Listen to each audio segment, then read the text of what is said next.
This is the Five Lights Podcast. Yes, it is the... This is the Five Lights Podcast. Yes, it is the Five Lights Podcast, the fun F1 podcast, and I am your host, Dan Herrick. The first race of the season is in the books, the checkered flag has fallen, and Lewis Hamilton has won the first race of the season. In this episode, we're going to get into a bit of a review of the Melbourne Grand Prix, and we've got a little bit of news to get into, so without further ado, let's get going. So, again, that was our new intro music. I hope you're still liking it. That was from bensound.com, so head over there if you've got any music needs for your multimedia for YouTube, Vimeo, or anything like that. So that's www.bensound.com for that. But beyond that, let's get into the first race of the season. But first, let's introduce my co-host, my friend, my brother, and my very tired-looking F1 fan, Ben. How you doing, Ben? As you said, I'm shattered, but yeah, really enjoyed the race and ready to talk some F1. How are you? Oh, I'm so tired. Yeah. I am so tired. 3 o'clock in the morning is no time for any human being to be up at any time of the day. And then an early start yesterday as well. Oh, my goodness. Yes, I think early night tonight. And I mean, the race wasn't the best, but it's F1, isn't it? So we have to get up. We have to get up. We do. Right. So let's start with the news. We've got 3 very quick bits to get through, and then we'll just crack on and get into what happened today and over the weekend in Melbourne. So Ben, if you want to do the first bit of news about our favourite 3 Sauber drivers. Yes. Obviously, as we've talked about in previous podcasts, big dispute between how many drivers are going to be driving for Sauber during the season.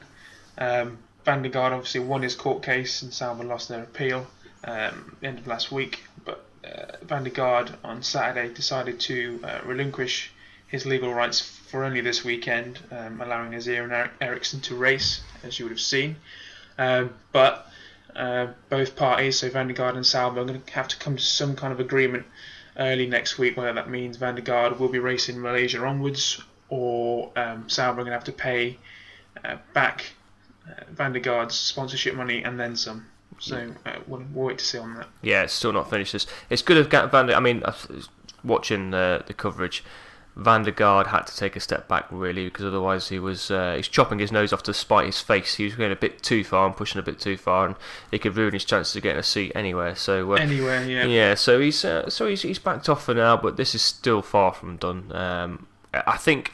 Really, realistically, we're looking at Ericsson and Nazir are going to be the drivers for the season, and Sauber, now they've got some points and some prize money, they can probably afford to pay him back some of the money that he's brought in, but it's still not looking good for Sauber. And Manisha Kaltenborn's still not too happy about the whole situation, is she really?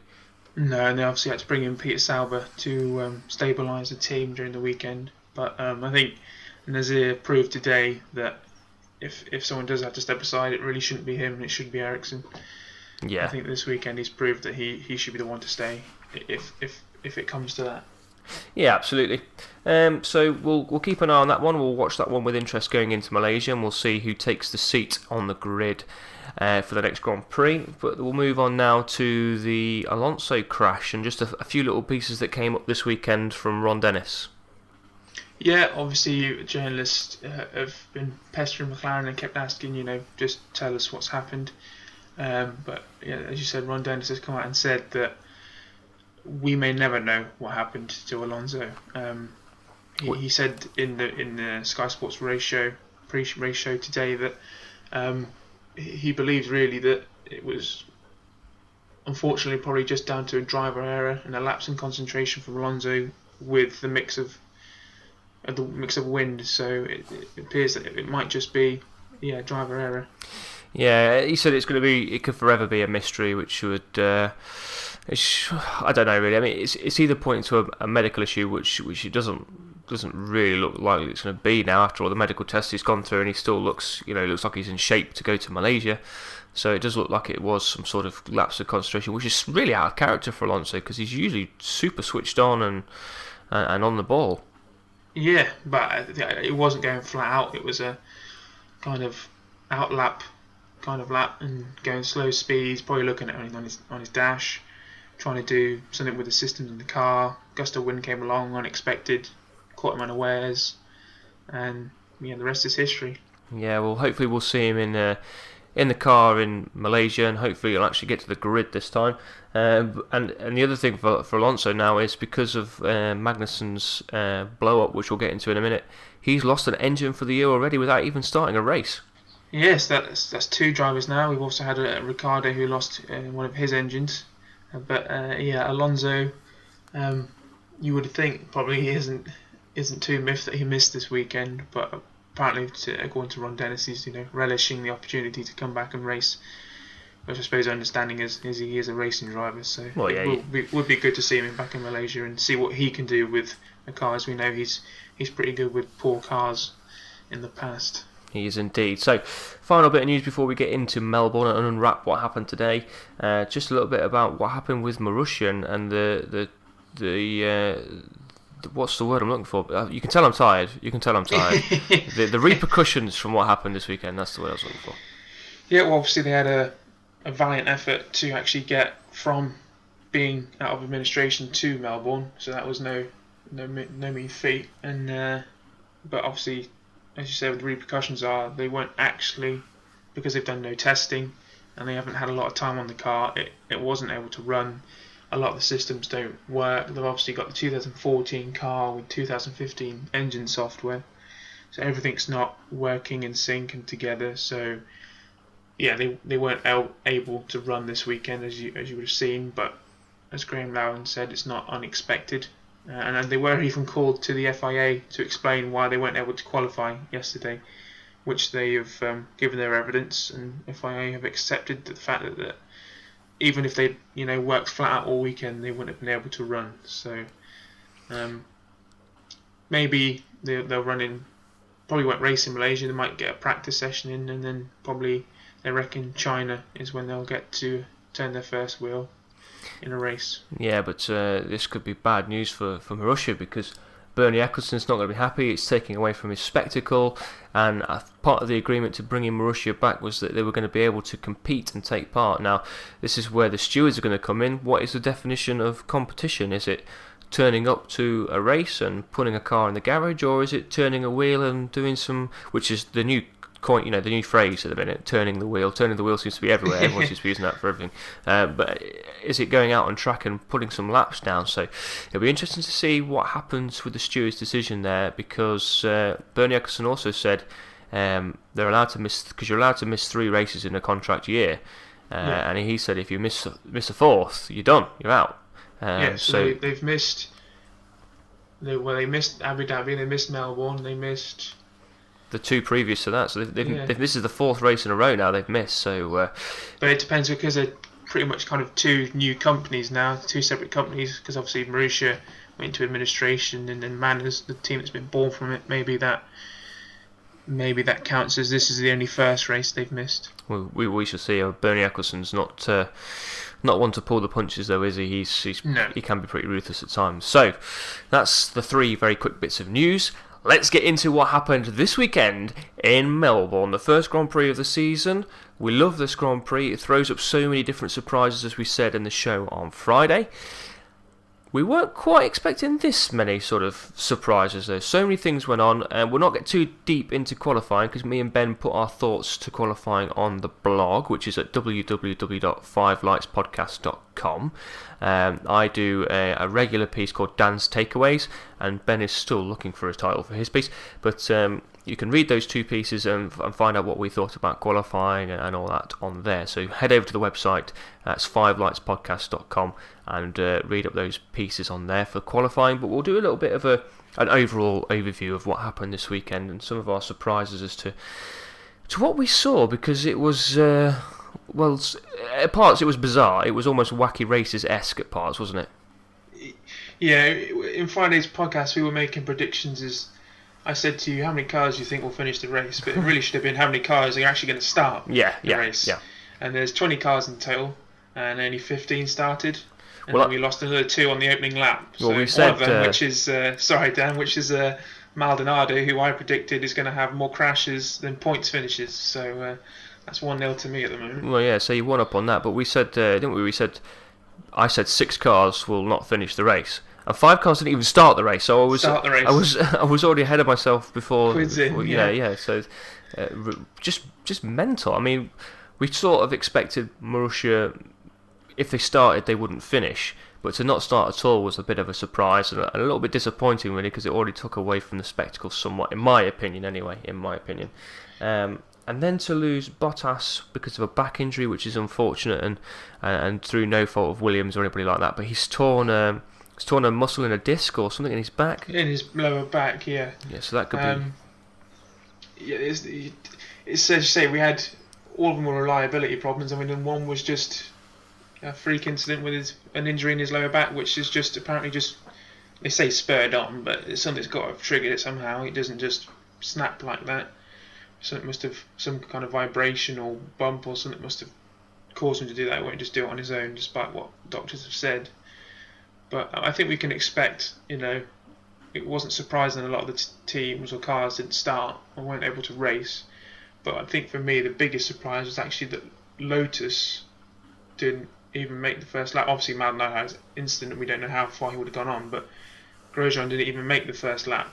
So that was a bit of a shocker for me. Yeah, saying he had some engine, but they're saying it could be from the Lotus side and not from the Renault side on that one. So is it? Yeah, so they're saying it's from the Lotus side. So and Maldonado's crash wasn't even really his fault. It was just sort of a weird tangle between Vettel and Raikkonen. They sort of got in each other's way. Raikkonen tripped over Vettel, which then ran into Nasser, and then he ran into Maldonado. He had nowhere to go, and that's it. And that sort of ruined Raikkonen's race. But what we'll do is we'll sort of start from the start and we'll break it down as we went. So we lost the two Manners, we lost Bottas.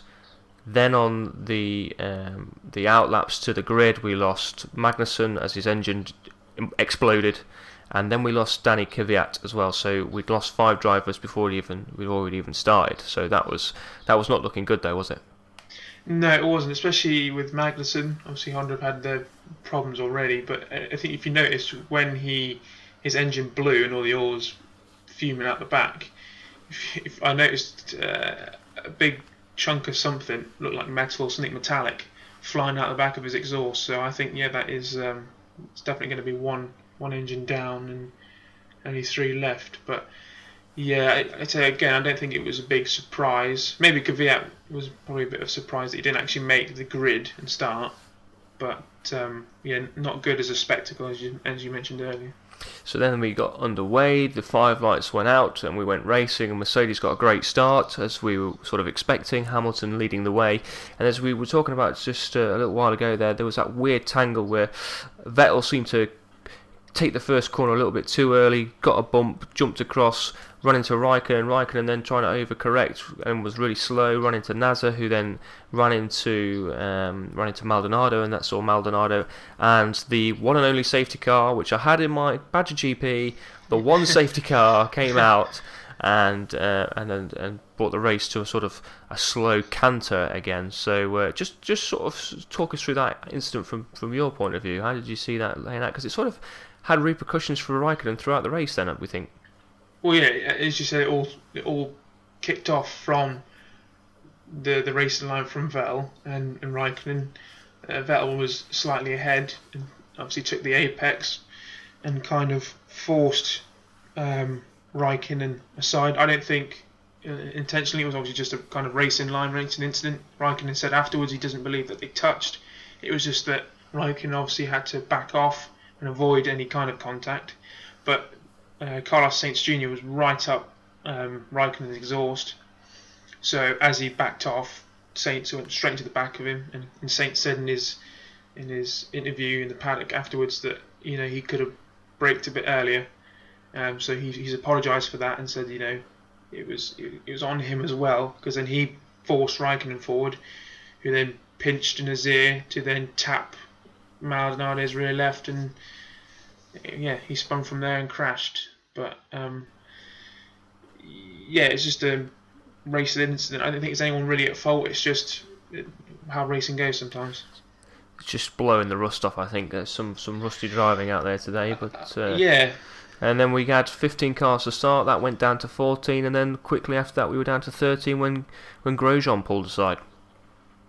Yeah, so that was a weird shock for me. But as you said, I think that's more of the Lotus side, to do with how the chassis talks to the power unit.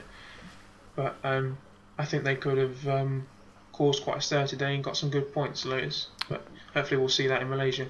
Yeah, it's a bit disappointing. Again, I had Lotus in my Badger GP, so double disappointment for me there. But hey ho. Yeah, I had them as well, so we're in the same boat. But I did have Sauber, so. Oh, well, that's good. And talking to Sauber, from the restart from the safety car, Felipe Nasr laying down the gauntlet. We didn't mention him in the Rookies of the Year sort of conversation, so maybe he heard it and thought, you know what, I'm going to show these two that I could be Rookie of the Year, because he laid down. He was taking people left, right, and centre and putting some really good pace in that Sauber.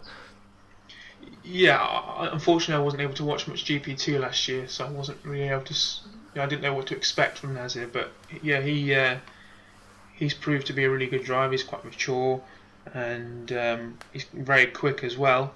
I say the Sauber and testing looked really reliable, but seemed to lack pace. And these, as you say, the comparison between him and Ericsson, I think speaks volumes to me personally. Well, I was going to say, because I made notes as the race was going on, and one of the things that jumped out to me was the disparity between Nasir and Ericsson. Ericsson floundering towards the rear of the only 12 cars that were on at the time, but Nasir was so far up and he was making the most. I mean, Ericsson had some good moves towards the end of the race, but that's when people's tyres were arguably going off, and some easier pickings there. But I mean, if I was Sauber, I mean, depending on what money's involved here, I think Ericsson brings in slightly more than Guido van der Garde, but I'd want the better driver on my seat at this point, because yeah, you might have to pay a bit more money up front now to get rid of Ericsson, but surely more points brings more money in. And I think my surprise of the season of them getting 20 points is soon going to be realised if they keep this up. Possibly exceeded, because they already got 14 today, and they're third in the constructors at the moment. Easy money for me there. Look at that. It's just sticking my neck out. So I'm not surprised Guido was fighting for a seat after what Nasir did, but I'm not sure why Ericsson pitted during the safety car. I'm not sure if he had a slow puncture or some kind of. Because I think he might have. Well, he wasn't involved in the damage, I don't think, unless he might have run over some of the debris. So I'm not sure exactly why he pitted on the opening lap, but that seemed quite strange to me and probably cost him. But as you said, even during qualifying and practice, there was a big difference between the two.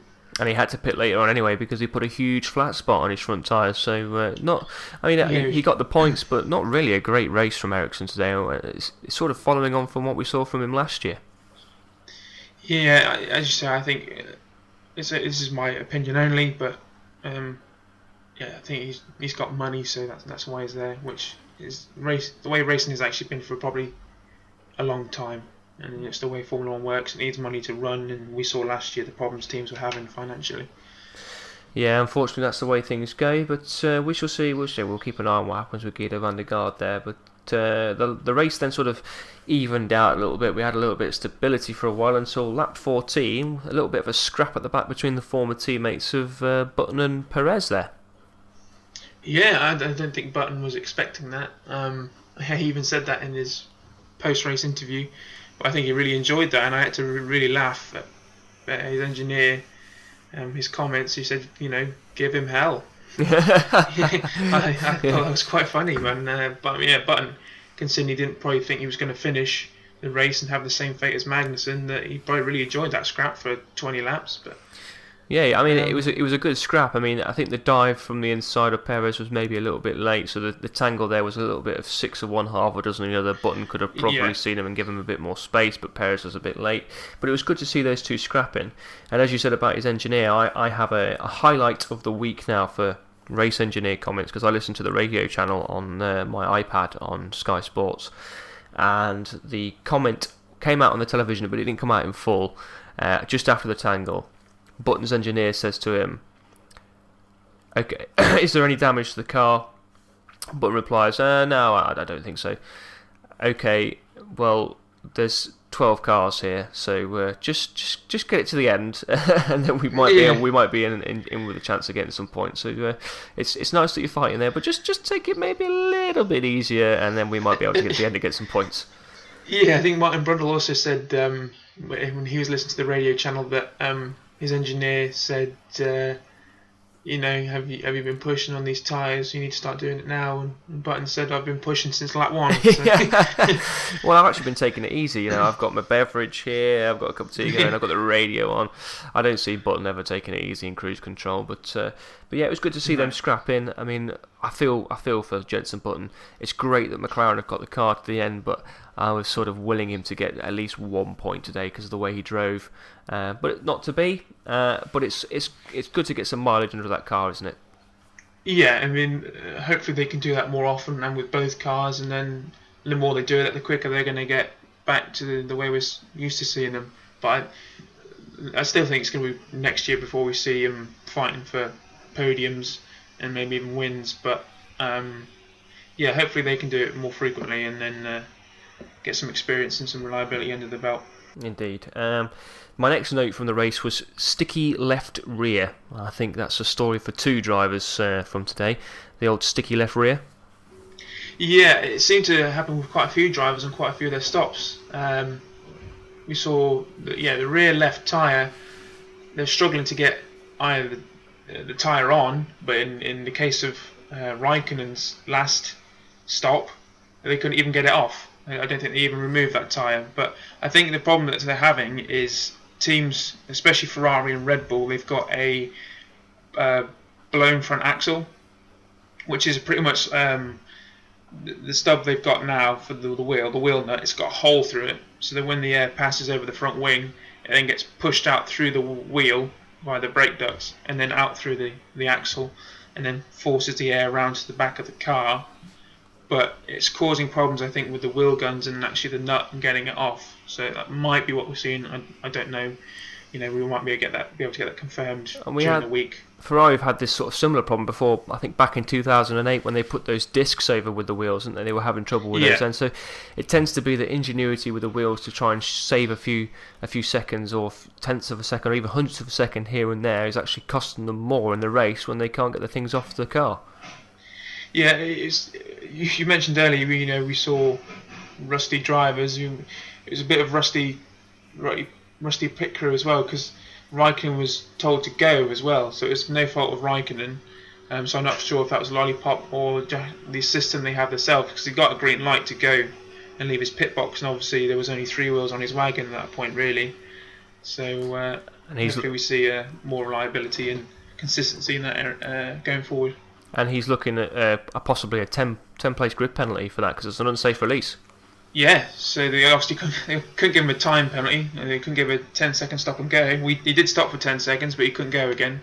So yeah, it probably is going to be a grid penalty for Malaysia. So for something that could possibly save him, so let's say for argument's sake, 100 tenths of a second per lap, it's cost him 2 horrific pit stops. He's had to retire today because of it, and now a 10th place grid penalty. So worth it or not? I mean, that's the thing with Formula One. They're trying to get fine margins and find that even thousandth of a second to be the winner. So it's just trying to get that fine balance of what works for everyone.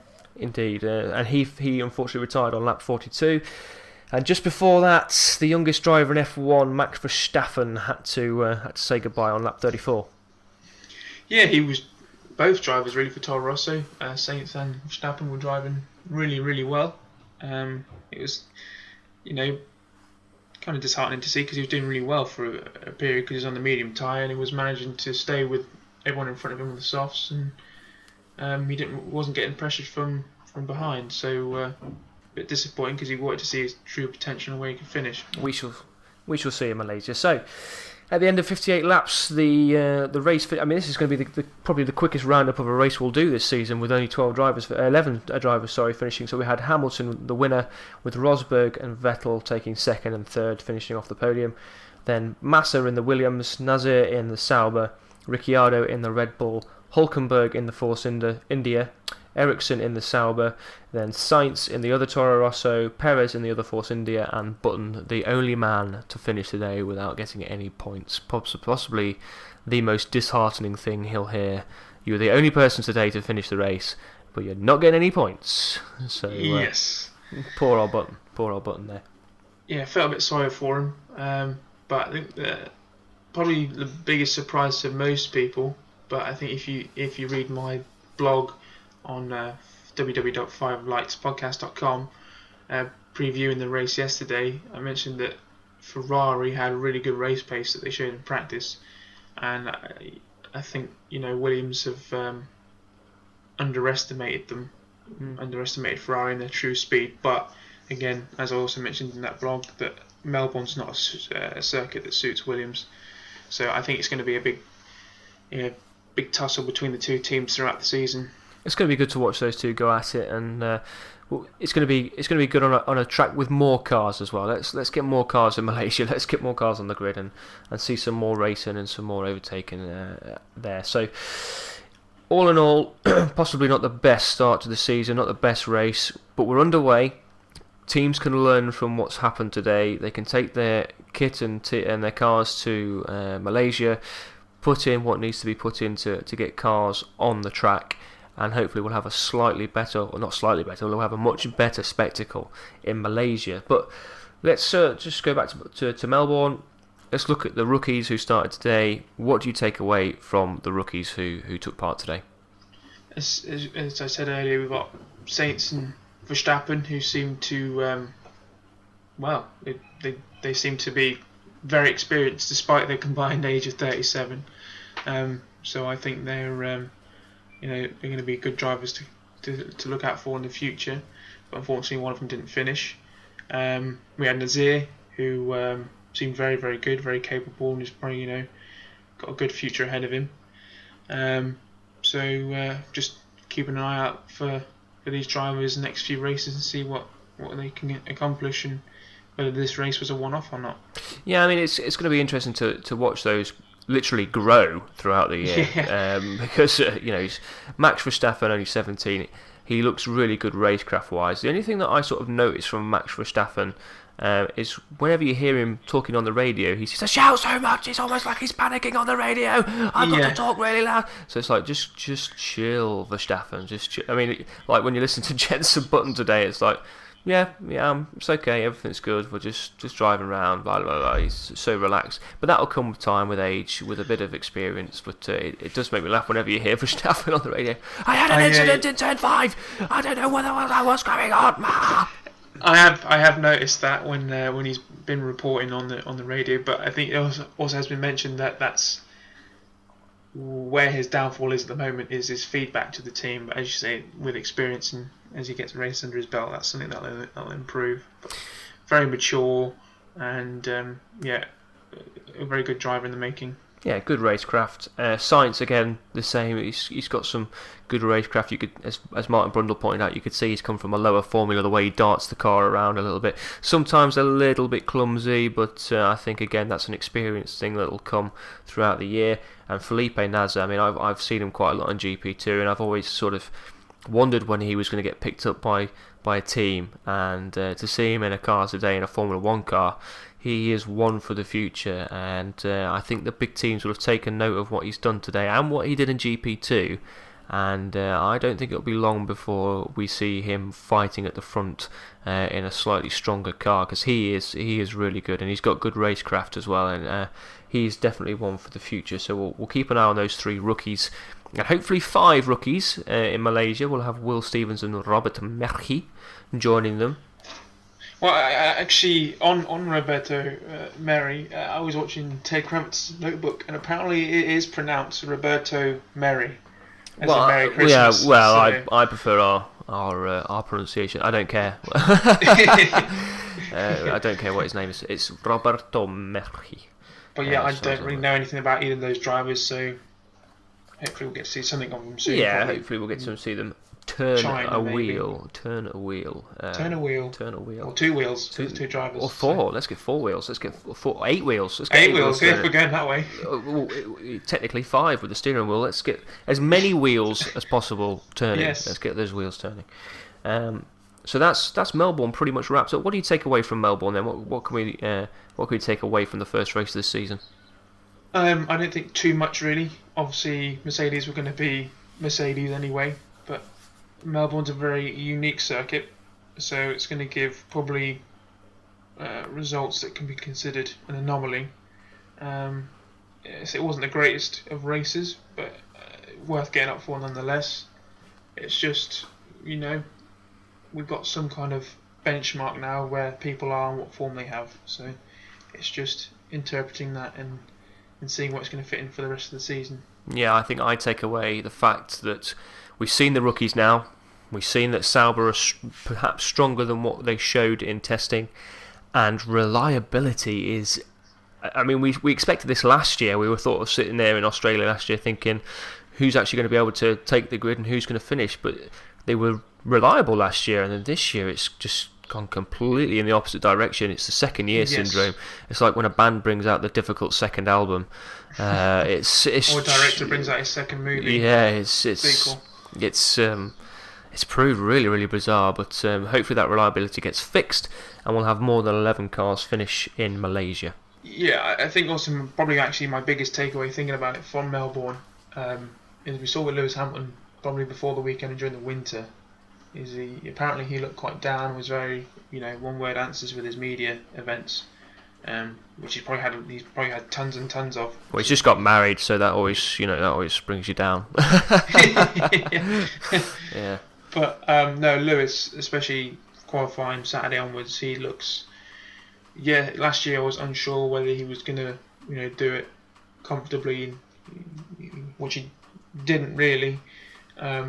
But I think this year he's going to be more dominant than he was last year, just based on his performance and his mannerisms this weekend.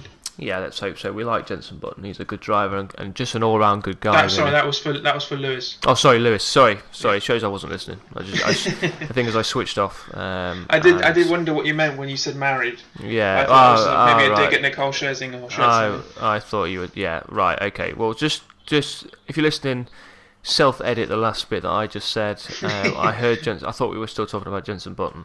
But yeah, I mean, I think Hamilton had a little bit of a difficult off-season, didn't he, personally? But he does look strong again today, and Mercedes look ridiculously strong, so it bodes well for them.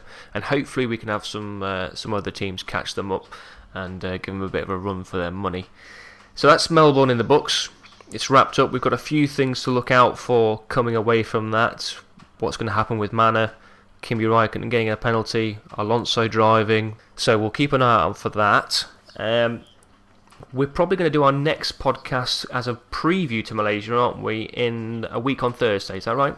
That is correct, yeah. And unless we do get, a lot of news that happens in the world of F1, in which case we probably will do a show some point next week to, relieve ourselves so we don't have to do too much the following week. Relieve ourselves. We're going to do a show to relieve ourselves all over you. We're going to relieve ourselves of news. Yep. In a joyous explosion of news. But yeah, if there is a lot of news comes in, we'll do one for for next Sunday. So the sort of the general gist of things is we'll do one before a race and after a race, and when there's not a race on, so like a 2-week break, we'll also have a break, unless, as Ben says, there's an inundation, if that's a word, or we're inundated with news and we have to just let it all out and tell you about it and discuss it and talk about it and relieve ourselves, as Ben says. But in the meantime, there's other things you can do. We're not going to completely disappear. Don't forget about the Five Lights podcast and me and Ben here sat glued watching anything F1. We have the F1 poll up and running. I'm going to leave it running for a week or two. We want to know, what is your favourite F1 theme tune? So I've put 3 on there. The old ITV one, which was the last one they used, which was the Moby song Lift Me Up. The classic Fleetwood Mac and The Chain, which the BBC obviously use. And the new classic, the Alistair Griffin track Just Drive, which Sky Sports News use, or Sky Sports F1 use. Ben, what's your favourite? Fleetwood Mac and The Chain. Well, straight in there. I'm going to have to say, I love The Chain, but there is a lot of music before the good bit at the end, isn't there? There's a lot of sort of. Oh yeah, it's just the end bit, really. But I really like the Alistair Griffin track. I think it's a really good track, and the way that they've reworked it for Sky Sports, I think really, really works. So. They're mine and Ben's thoughts. What are yours? There's also an option on there for other, if you can remember any other tracks that have been used by ITV or any other broadcaster in the past. If you're listening internationally, what do they use? Do the Mexicans use something different? Do the Americans use something different? What do the Germans use? Well, let's get a right eclectic mix of music going, and maybe we'll make some sort of F1 playlist that we can all listen to and download. So that's that going on. And we're going to launch our Find a Fan. Perhaps don't show them this race as an example if you're going to try and attract more fans in, but we want to get more fans into the sport. So share the podcast, share the websites, share other websites, Badger GP for example, get them involved in that, get them doing some fantasy sports. There's great blogs out there for F1. There's obviously the BBC website, the Sky Sports website. There's loads of people on Twitter. Get them into F1, get them watching F1 races, and use the hashtag #FindAFan. Put their Twitter tag in if they've got one, or the Twitter handle in, and we'll try and build up a fan base of F1 because we want more people coming to the sport because it's amazing and we love it. But as I say, perhaps wait until Malaysia to show them a Grand Prix. Say, maybe don't watch this one because it's just gone past and you won't understand. So maybe watch Malaysia. Maybe watch that one as your first race. Yes. Maybe don't show them this one. But maybe show them it, during a respectable time as well. Yeah. I'm sure the times are going to be from Malaysia, but probably try and convince them. It's live at 1 o'clock in the afternoon. Yeah. So they're repeated throughout the day. So maybe don't get them up for their first one at 3 o'clock in the morning. So yeah, we've got that going on. So use hashtag #FindAFan and let's try and get some more people into this sport. That is probably about it, isn't it, Ben? So have you got anything else to say about Melbourne? No, it's not the best one, but... Let's go through our Badger GP predictions. Let's go through that. Sorry, let's do that and let's see who we had and what we said and where we are with that. So I'll do mine first. So I had Nico Rosberg on pole and winning the race. Obviously didn't come off. Who got the fastest lap? Do we know who got the fastest lap for Melbourne? I can check quickly. Yeah, just have a quick check and I'll go through the other ones. I got the safety car one. I put one safety car to come in. I think it's Lewis Hamilton, but I will just check on the interweb. Well, I had Lewis Hamilton picked for the fastest lap. I didn't get the top three right at all. I had Lewis Hamilton, I had Nico Rosberg, then Lewis Hamilton, then Valtteri Bottas. So I think I had Rosberg and Hamilton right, as in they were in the top three, but just not in the right order. And obviously Bottas didn't even take to the track. So that's that. As for my drivers and my teams, I had Lewis Hamilton, so he won the race, so it's good. I had Mercedes, so that's good as well. They got first and second. I had Lotus, who did not finish, which is not good. I had Carlos Sainz Jr., who finished and got some points, which is good. I also had... Who was my other team there? Let me just check the other team. Have you found out who the fastest lap was yet, Ben? The Sky Sports haven't put it on their page yet. So I think it's going to have to be waiting to see, and probably we'll have to wait until Badger have done the full results. Yeah. So I can't find it at the moment. Well, I had Danny Kvyat, who obviously didn't finish as well, and he didn't start. So. Well, he didn't even start. So, and then I had Toro Rosso as well. So Toro Rosso had one car across the line. So all in all, not too bad. I could have probably done better if Maldonado hadn't got caught up in that tangle. But what about you, Ben? How did you do? Predictions pretty good. Well, pretty bang on actually. Lewis, I had pole, which obviously happened. I had Lewis winning the race, which obviously happened. I had Lewis fastest lap, which I think happened, and I'm going to say it's happened because it gives me more points. I'm going to say it. I had Rosberg second, which happened, but I had Bottas third, who didn't start, so that didn't happen. And I had two safety cars, which only 50% happened. So, right. Well, I got 100% on that one. So. In terms of drivers and cars, I had Lewis. No, I don't. I had Nico Rosberg, so that's 18 points there. I had Bottas, who again didn't start, so that was good.